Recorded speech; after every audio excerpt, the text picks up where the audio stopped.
Hai sahabat JJ Science, semoga kalian di rumah dalam keadaan sehat-sehat. Wah, tidak terasa ya, sebentar lagi mau menghadapi PAS. Untuk itu, pada video kali ini, JJ akan ngebaso, alias ngebahas soal-soal yang sering muncul. Kalaupun tidak sama persis, tapi mirip-mirip lah. Yo, siapkan alat tulisnya, karena di depan ada tung-tung. Eits, yang belum tekan tombol subscribe, silahkan tekan dulu agar kalian update soal-soal berikutnya. Let's go! Sambungan pada rel kereta api terdapat celah bertujuan. Oke, sekarang kita akan berbicara tentang konsep pemuaian. Apa itu pemuaian? Pemuaian adalah perubahan benda yang terjadi karena panas. Jadi, apabila benda itu dipanaskan, maka akan memuai. Memuai itu ditandai dengan pertambahan panjang atau lebar, luas, atau bahkan volumenya. Biasanya, benda akan memuai itu di siang hari. Bagaimana jika malam hari? Nah, kalau malam hari, berarti suhunya itu dingin. Kalau dingin, maka benda akan menyusut. Gitu ya. Lalu kenapa rel kereta api itu antar sambungannya dibuat celah? Besi akan memuai apabila suhunya naik. Nah, ini memuai apabila panas. Antara ujung besi ini pada rel kereta api harus dipasang renggang nih ya, celahnya. Renggang berongga untuk mencegah terjadinya kecelakaan kereta api yang disebabkan oleh relnya melengkung akibat pemuaian dari pemanasan di siang hari. Maka jawabannya yang mana? Rel kereta tidak bengkok siang hari. Iya, betul ya. Yang A. Biar nggak bengkok gitu kan. Kalau yang B, rel kereta tidak menyusut saat siang hari, salah. Rel kereta menyusut malam hari, ini pernyataannya benar tapi bukan tujuan dari yang ini ya, bukan. Rel kereta memuai pada malam hari, ini salah banget ya. Oke, berarti sudah ya jawabannya A. Next, konstruksi pada pemasangan kabel listrik dibuat agak kendur bertujuan. Kayak ini kebalikan dari pemuaian ya. Jadi kondisi benda pada saat dingin, terutama pada malam hari, maka benda itu akan menyusut. Menyusut itu ditandai dengan berkurangnya panjang, lebar, luas, dan volume suatu benda. Nah, alasan dilakukannya ini untuk mencegah terjadinya kabel listrik putus saat menyusut di malam hari ketika suhunya dingin atau suhu rendah. Maka dari itu, kabel listrik dipasang terlalu ketat, dikhawatirkan bisa putus saat terjadinya penyusutan pada malam hari. Akibat putusnya kabel listrik tersebut bisa menyebabkan terganggunya pasokan listrik. Kita lihat jawabannya yang A. Pada saat suhu naik, kabel tidak memuai. Salah ya. Tidak memuai, harusnya kalau suhu naik itu memuai. Pada saat suhu naik, kabel memuai. Iya, pada suhu naik, kabel memuai, terutama siang hari. Namun kenapa salah? Karena tidak menjawab tujuan, dipasang kendor. Gitu kan. Yang C, pada saat suhu dingin kabel memuai. Salah, harusnya menyusut ya. Yang D, pada suhu dingin kabel tidak putus. Nah, ini jawabannya. Alasannya itu supaya tidak putus ketika terjadi penyusutan.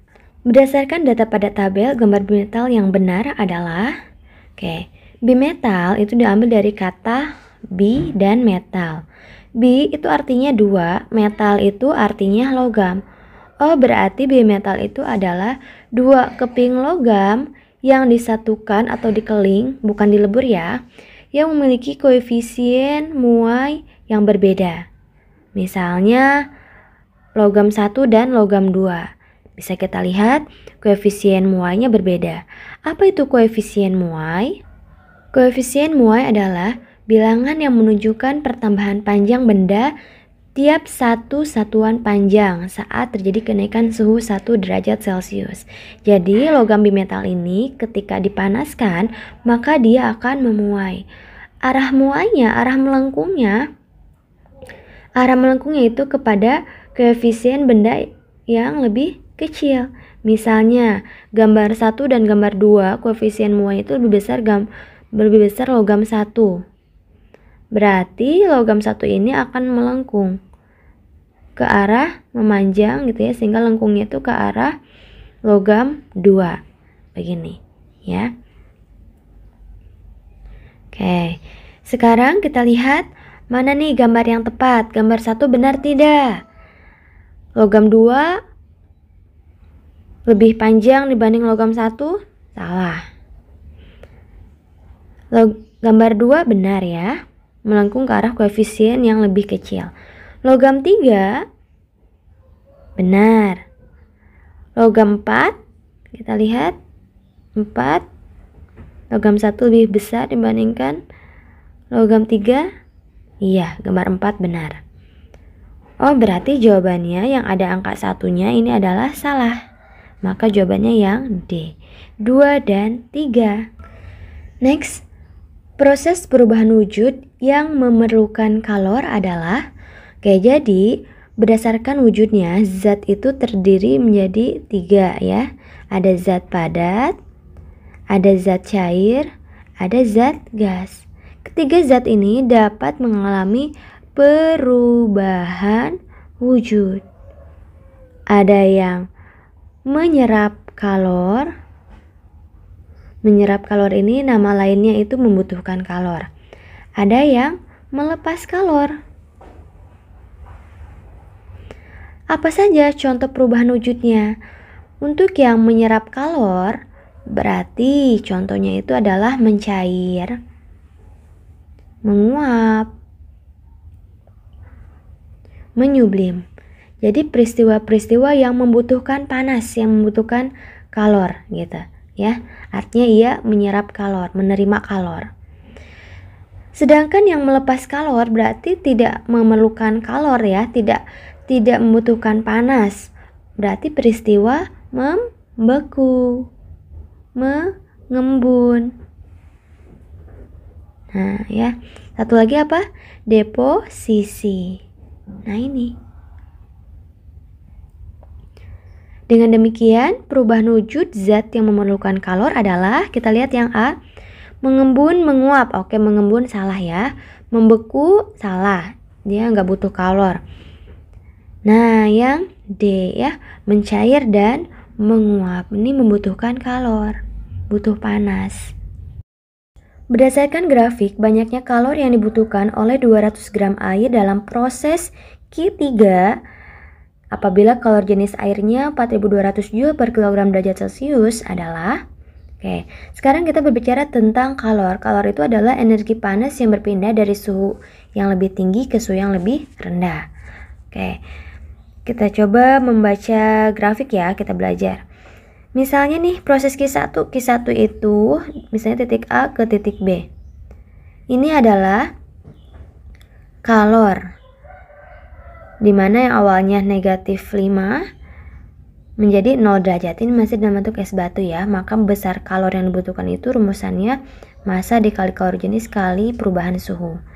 Untuk peristiwa dari Q2 ini, misalnya titik B ke titik C, lihat suhunya masih di angka 0 derajat Celcius.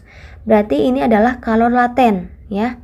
Kalor laten itu pada saat perubahan wujud benda terjadi, benda tidak mengalami kenaikan suhu. Maka besar kalor yang dibutuhkannya itu adalah massa dikali kalor lebur es. Suhunya nggak naik nggak turun ya. Suhunya tetap 0 derajat Celcius. Kemudian dari titik C ke D misalnya ya, pada proses ketiga ini adalah dimana kondisi air itu dinaikkan suhunya.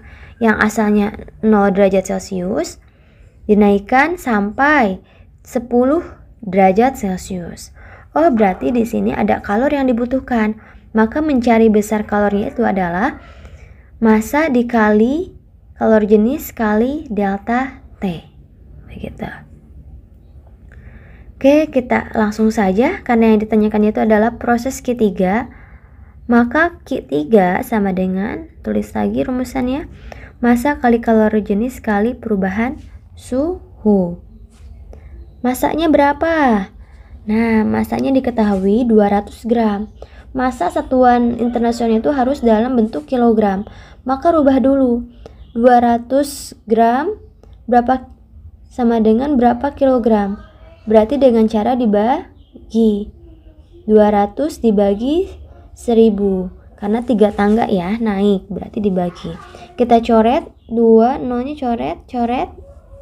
2 dibagi 10 berarti 0,2 kilogram. Kita simpan di sini. Dikali kalori jenisnya itu adalah 4200 Joule. Dikali perubahan suhu berarti suhu akhir dikurangi suhu awal.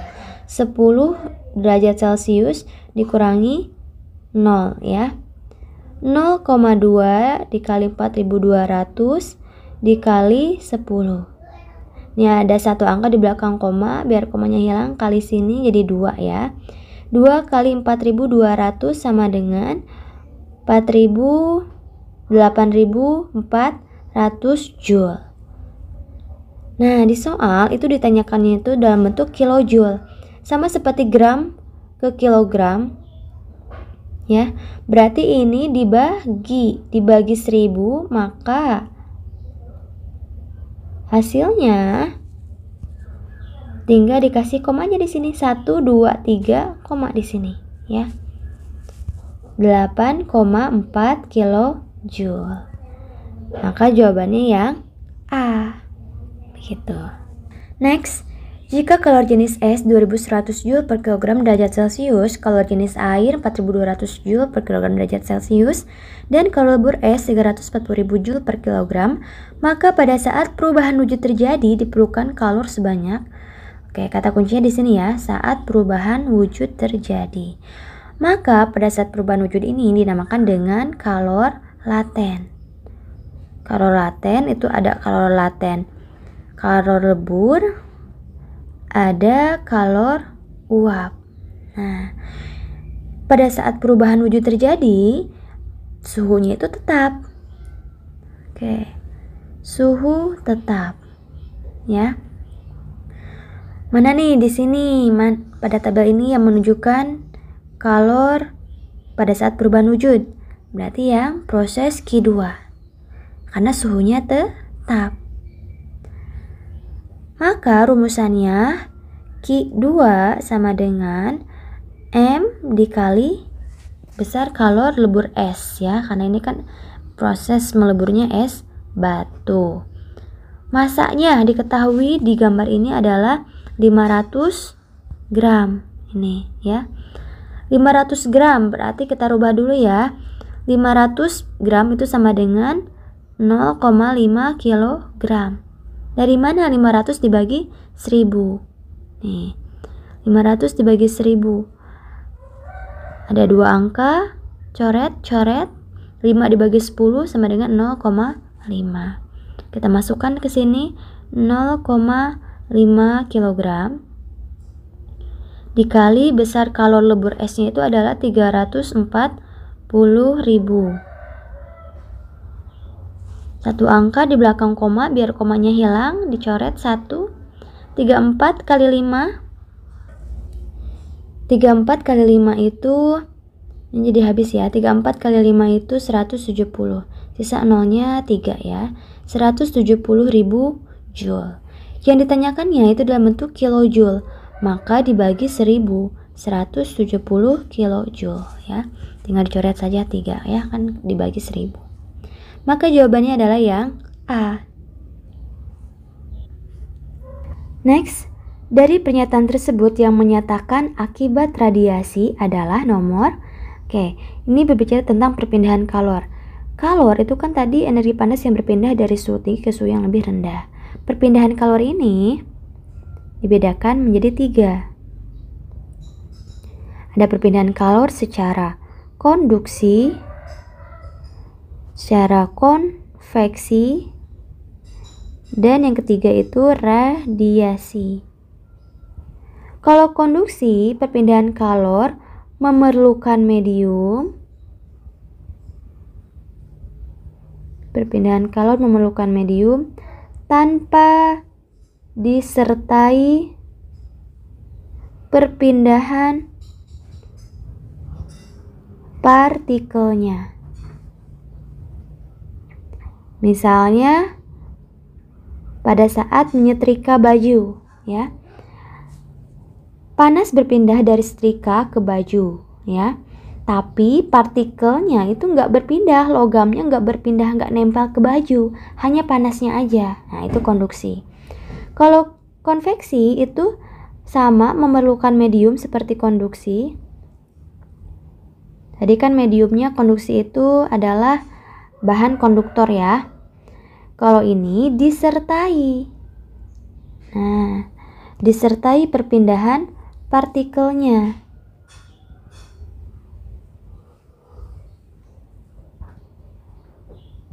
Contohnya apa? Pada saat memanaskan air.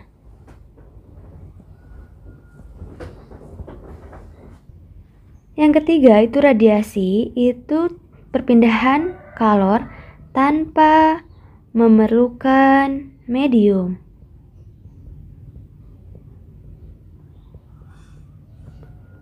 Jadi langsung aja berpindahnya. Misalnya sinar matahari sampai ke bumi. Nah, ketika sampai ke bumi ini nggak perlu medium apa-apa, menyinari yang menyinari saja. Atau seseorang misalnya yang berada di sekitar api unggun, ya, tanpa disentuh langsung panasnya itu berpindah, gitu ya, terasa hangat. Nah, itu contoh radiasi. Sekarang kita lihat pernyataan di bawah ini. Mana nih pernyataan yang menyatakan akibat radiasi? Pernyataan pertama, air di dalam panci mendidih karena dipanaskan. Nah, ini bukan ya, ini termasuk peristiwa konveksi. Memerlukan medium disertai perpindahan partikelnya. Airnya bergerak dari bawah ke atas. Lalu dari atas yang dingin ke bawah. Pada siang hari terasa panas dibanding malam hari. Pernyataan 2, ya ini adalah radiasi. 3. Alat memasak umumnya diberi pegangan dari kayu atau plastik. Nah, ini peristiwa konduksi. Butuh medium ya. Kenapa terbuat dari kayu? Untuk mencegah perpindahan panas secara konduksi.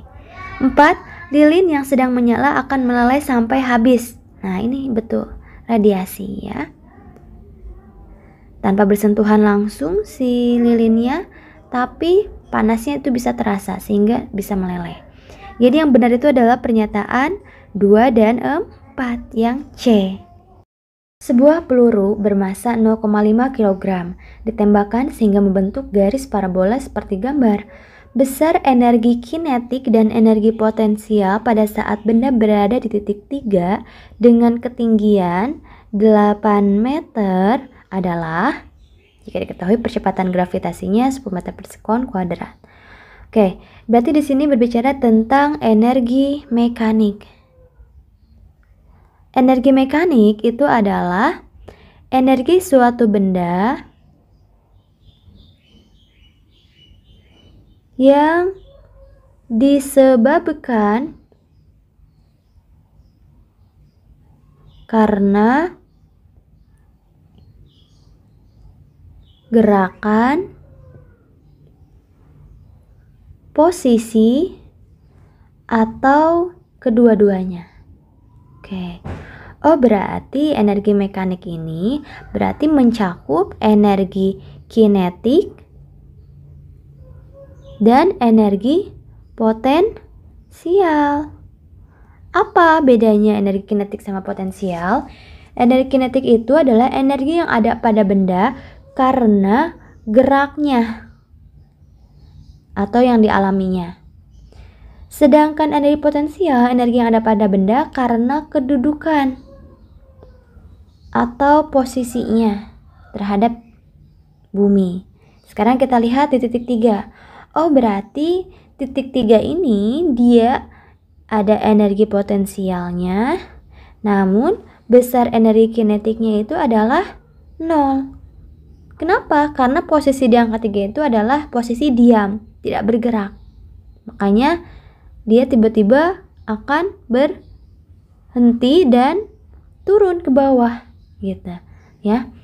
Rumusannya itu bahwa energi kinetik itu adalah setengah kali M kali V kuadrat. Kalau potensial itu M kali percepatan gravitasi kali ketinggian. Sekarang kita coba hitung ya.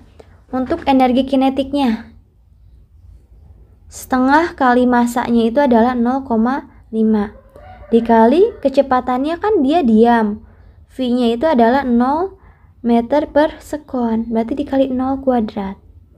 Bilangan dikali 0, ya nanti hasilnya akan tetap 0. Ya, di angka 3 ini tidak ada energi kinetiknya, nggak bergerak, posisinya diam. Beda halnya dari posisi 1, kedua, ketiga gitu ya. 2 gerak ke sini, lalu keempat, kelima, ini kan bergerak bendanya gitu. Kemudian kita hitung besar energi potensialnya, EP. M kali G kali H. Masanya itu 0,5 dikali percepatan gravitasinya 10 meter per sekon kuadrat dikali ketinggiannya itu 8 meter.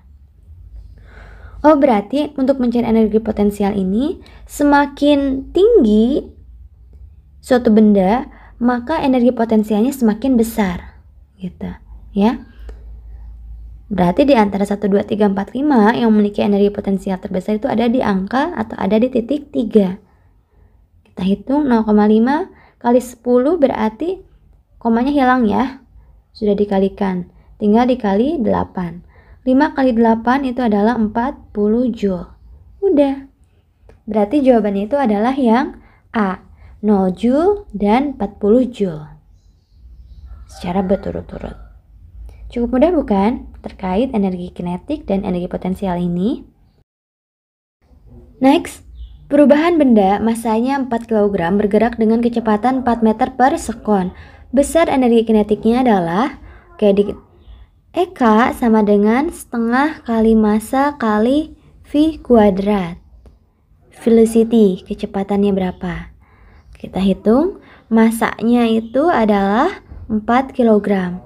Dikali kecepatannya itu adalah 4 meter per sekon kuadrat. Setengah kali 4 dikali 16. 4 dibagi 2 itu adalah 2. 2 kali 16 sama dengan 32 Joule. Oh, berarti energi kinetiknya, besar energi gerakannya itu adalah 32 Joule. Yang C. Next, perubahan energi listrik menjadi energi kinetik terjadi pada, kalau televisi enggak ya, enggak masuk energi kinetik. Motor listriknya iya. Kipas angin dan mesin cuci, nah ini dia. Energi listrik menjadi energi kinetik. Next, pada saat berkendara mobil, pengemudi wajib menyalakan lampu mobil. Proses perubahan energi yang terjadi adalah, jadi intinya ini pada saat menyalakan lampu mobil, prosesnya itu bagaimana perubahan energinya. Ingat bahwa energi itu tidak bisa diciptakan dan tidak bisa dimusnahkan, namun bisa dirubah bentuk atau istilahnya ditransformasikan. Nah, proses yang pertamanya itu adalah dari energi kimia. Karena aki atau baterai ini adalah termasuk bahan kimia gitu. Lalu diubah menjadi energi listrik, kemudian menjadi cahaya, atau boleh panas dulu ya, cahaya kalor ya. Jadi bisa kalor dulu atau cahaya dulu, boleh lah ya. Nah, di antara ABCD ini yang benar adalah yang A ya. Kalor itu arti lainnya panas. Sebelum berangkat ke sekolah, Nalifki selalu membantu ibunya untuk menyapu halaman depan rumah. Setelah itu ia sarapan bersama keluarganya, lalu ia berangkat ke sekolah dengan mengendarai sepeda. Perubahan energi yang terjadi pada Nalifki adalah, di sini kata kuncinya itu Nalifki menyapu halaman. Nah, berarti proses energi kinetik karena ada geraknya ya, ada gerakan, ada aktivitas gerakan. Berarti yang A dan B ini salah. Setelah itu ia sarapan bersama keluarganya. Sarapan berarti ada makanan yang masuk. Makhluk hidup melakukan transformasi energi melalui proses metabolisme yang terjadi di dalam sel tubuh. Nah, itu adalah energi kimia. Nah, ini betul. Ya. Pencernaan makanan ini merupakan proses perombakan nutrien dari molekul kompleks menjadi molekul sederhana. Kemudian, ia berangkat ke sekolah mengendarai sepeda. Oh, berarti menghasilkan energi kinetik. Berarti jawabannya yang D. Berbicara tentang proses pencernaan, misalnya Nalifki itu dia makan nasi bentuk sederhana dari karbohidrat, itu adalah C6H12O6 plus 6O2. Nah, ini adalah oksigen yang kita hirup. Jadi oksigen ini digunakan untuk pengoksidasi zat makanan, mengubah ya akseptor elektron terakhir ya, membantu proses pencernaan makanan sehingga dihasilkan 6H2O plus 6CO2. Ini sebagai hasil metabolisme yang harus diekskresikan, yang harus dikeluarkan. Karbon dioksida sebagai bentuk hasil respirasi, H2O bisa dalam bentuk keringat atau nanti ke urin, tergantung suhu lingkungannya. Dan dihasilkan dari setiap satu molekul glukosa itu adalah 36 ATP. Aslinya itu ada 38, hanya saja 2 ATP sudah digunakan untuk menembus dinding mitokondria. Karena proses ini, respirasi sel, perubahan energi ini terjadi di organel yang namanya mitokondria. Masih ingat? Makanya mitokondria ini berperan sebagai respirasi sel, menghasilkan energi. Ini dia. Energi ini untuk melakukan aktivitas. Makanya Nalifki bisa langsung berangkat ke sekolah mengendarai sepeda. Udah ada energinya nih dari makanan tadi. Berarti jawabannya yang D. Dihasilkan oleh tumbuhan dalam proses fotosintesis adalah jadi fotosintesis itu adalah proses reaksi penyusunan senyawa anorganik menjadi senyawa organik dengan bantuan sinar matahari. Bagaimana reaksinya? 6H2O akar menyerap air dari dalam tanah, diangkut oleh berkas pengangkut silem menuju daun, lalu stomata daun biasa sebagai tempat pertukarannya udara. 6CO2 masuk lewat stomata. CO2 ini adalah karbon dioksida. Jadi pada saat fotosintesis itu menyerapnya karbon dioksida, gas yang dikeluarkan oleh manusia. Dengan bantuan sinar matahari, ditangkap energi cahaya matahari ini oleh zat yang namanya klorofil, zat hijau pada daun. Nah, ini banyak sekali ya, ada klorofil A, B, dan C ya. Ini mengaktifkan fotosistem 1 dan fotosistem 2, sehingga diubahlah reaksi ini dan ini membentuk C6H12O6. Ini adalah molekul glukosa. Sebagai hasil dari fotosintesis sebagai makanan bagi tumbuhan, yang mana glukosa ini nanti akan diedarkan ke organ tumbuhan yang lainnya, gitu ya. Dari daun nanti ke batang, ke bunga, ke buah, ke akar, diedarkan ke seluruh organ tumbuhan yang lainnya untuk proses pertumbuhan dan perkembangan pada tumbuhan. Dan dihasilkan juga 6O2, ini adalah oksigen. Makanya alasan kenapa siang hari kalau kita berada di bawah pohon yang rindang, maka biasa kita merasakan fresh ya, segar, karena banyak pasokan oksigen di situ, gitu ya. Oleh karena itu, tumbuhan dikatakan sebagai organisme autotrof, dapat membuat makanannya sendiri dengan cara melakukan fotosintesis, begitu ya. Maka komponen mana nih yang dihasilkan oleh tumbuhan dalam proses fotosintesis? Klorofil bukan ya, air bahannya, oksigen iya, karbon dioksida bahan glukosa. Jadi jawabannya adalah 3 dan 5 yang D. Pertanyaannya, apakah benar tumbuhan itu reaksi fotosintesis seperti ini? Nah, ini dapat dibuktikan dengan melakukan uji Ingenhousz dan uji Salk. Nah, nanti di depan ya akan dijelaskan apa itu uji Ingenhousz. Untuk uji Salk nanti lebih detailnya lagi di kelas 8. Next, tujuan percobaan tersebut adalah percobaan Ingenhousz. Percobaan ini bertujuan untuk membuktikan bahwa hasil fotosintesis yaitu oksigen. Nah, ini ya yang tadi dijelaskan. Bagaimana langkah-langkahnya? Oke, jadi pada gelas kimia ini terdapat air ya, diisi air. Lalu di dalamnya terdapat daun Hydrilla verticillata, tanaman Hydrilla verticillata. Tanaman yang berwarna hijau ya. Tanaman ini termasuk tanaman perairan. Lalu dimasukkan sebuah corong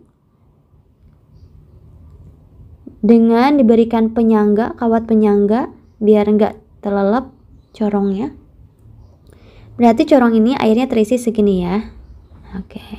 Nah, disimpanlah di bawah sinar matahari. Kalian juga bisa membuktikannya langkah yang serupa dengan bahan yang sama gitu ya. Nah, sedangkan yang satu lagi, misalnya ini tidak disinari matahari, nggak ada sinar matahari yang masuk gitu ya. Ini sama diisi air. Ini tanaman Hydrilla verticillatanya. Oke, ini tanamannya misalnya. Ini ada A dan B misalnya.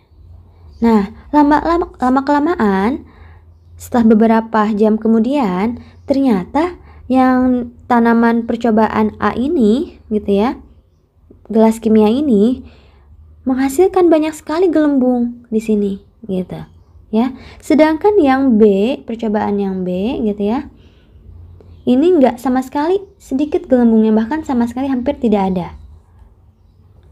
Nah, gelembung ini adalah oksigen gitu. Banyaknya oksigen yang dihasilkan dalam sebuah proses fotosintesis ternyata dipengaruhi oleh beberapa faktor. Faktor-faktornya itu bisa berupa intensitas cahaya, banyak sedikitnya cahaya yang masuk. Kayak tadi, kalau semakin banyak cahaya yang masuk, maka gelembung-gelembungnya akan semakin banyak. Berarti oksigen yang dihasilkan juga banyak. Berbeda halnya dengan gelas kimia yang B. Karena intensitas cahayanya sedikit atau bahkan cenderung tidak ada, maka nggak ada oksigen yang dihasilkan, nggak ada gelembung-gelembung yang dihasilkan gitu. Lalu yang kedua itu adalah tinggi rendahnya suhu. Semakin suhunya tinggi, semakin banyak gelembungnya. Banyak sedikitnya karbon dioksida. Nah, ini. Banyak sedikitnya karbon dioksida. Makanya kalau misalnya yang A ini diberi tambahan NaHCO3, natrium bikarbonat, maka si gelembung-gelembung itu akan semakin banyak. Udah sinar mataharinya banyak, dikasih CO3 gitu. Jadi akan semakin banyak pula. Karena CO2 ini adalah sebagai bahan dari reaksi fotosintesis. Yang tadi ya, 6H2O plus 6CO2 dibantu dengan sinar matahari menjadi C6H12O6 plus 6O2 gitu ya. Airnya sudah ada. Karbon dioksidanya dikasih tambahan nih dari sini gitu kan. Lalu ada mataharinya, sinar matahari. Maka diperoleh hasil oksigen. Ditandai dengan adanya gelembung. Tujuan percobaan tersebut adalah A. Menguji bahwa fotosintesis menghasilkan karbohidrat. Nah, ini kurang tepat ya. Harusnya itu uji Isaac. B. Mengetahui bahwa fotosintesis memerlukan air, yaitu sebagai bahan tapi bukan dari tujuannya ya. C. Menguji fotosintesis bisa dilakukan di dalam air. Kurang tepat. D. Menguji bahwa fotosintesis menghasilkan oksigen. Nah, ini dia. Jadi tujuan percobaan Ingenhousz itu untuk menguji bahwa hasil fotosintesis itu adalah oksigen dengan ditandai adanya gelembung. Maka jawabannya yang D.